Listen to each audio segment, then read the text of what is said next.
দক্ষিণ লেবাননে সাদা ফসফরাস ব্যবহার করার অভিযোগ ইসরায়েলের বিরুদ্ধে। দক্ষিণ লেবাননের নাবাতিয়েহ এলাকায় ইসরায়েলি বাহিনী সাদা ফসফরাস ব্যবহার করে হামলা চালিয়েছে বলে অভিযোগ উঠেছে। বিভিন্ন ফুটেজ ও সংবাদ মাধ্যমের বরাতে এ তথ্য জানা গেছে। সাদা ফসফরাস হল এমন একটি রাসায়নিক পদার্থ যা কামানের গোলা, রকেট বা বোমার মাধ্যমে ছড়ানো হয়। এটি অক্সিজেনের সংস্পর্শে আসা মাত্র জ্বলে ওঠে এবং খুব দ্রুত আগুন ছড়িয়ে দিতে পারে।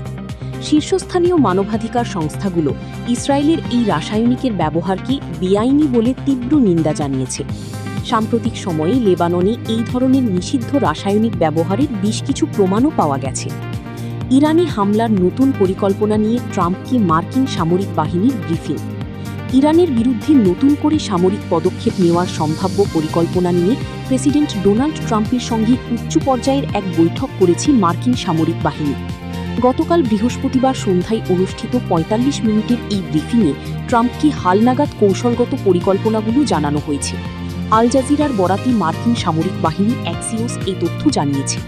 প্রতিবেদনে বলা হয়েছে, বৈঠকে মার্কিন সেন্ট্রাল কমান্ডের কমান্ডার অ্যাডমিরাল ব্র্যাড কুপার ও জয়েন্ট চিফস অব স্টাফের চেয়ারম্যান জেনারেল ড্যান কিন উপস্থিত ছিলেন। তারা ইরানের বিরুদ্ধে সম্ভাব্য নতুন সামরিক অভিযানের বিভিন্ন দিক প্রেসিডেন্টের সামনে তুলে ধরেন।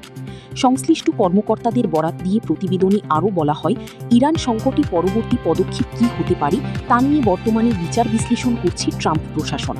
এই প্রেক্ষাপটে সম্ভাব্য হামলার কৌশলগুলোর উপর ভিত্তি করেই মূলত সামরিক পরিকল্পনার এই হালনাগাদ প্রতিবেদন তৈরি করা হয়েছে।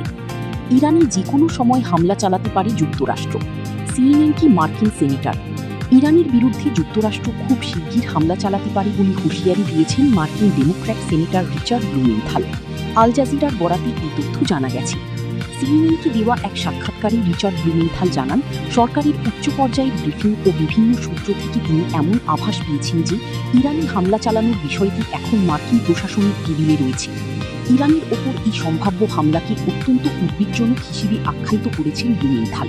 তিনি সতর্ক করে বলেন, এমন পদক্ষেপ মার্কিন সেনাদের জীবনকে ঝুঁকির মুখে ফেলবে এবং এর ফলে উভয় পক্ষেই ব্যাপক প্রাণহানির আশঙ্কা রয়েছে। আলোচনার মধ্যেই আবার হামলা চালাতে পারে যুক্তরাষ্ট্র। পেজেশকিয়ানের সতর্কবার্তা। যুদ্ধবন্দির আলোচনা চলার মধ্যে যুক্তরাষ্ট্র আবারও ইরানি হামলা চালাতে পারে বলে হুঁশিয়ারি দিয়েছেন দেশটির প্রেসিডেন্ট মাসুদ পেজেশকিয়ান। তিনি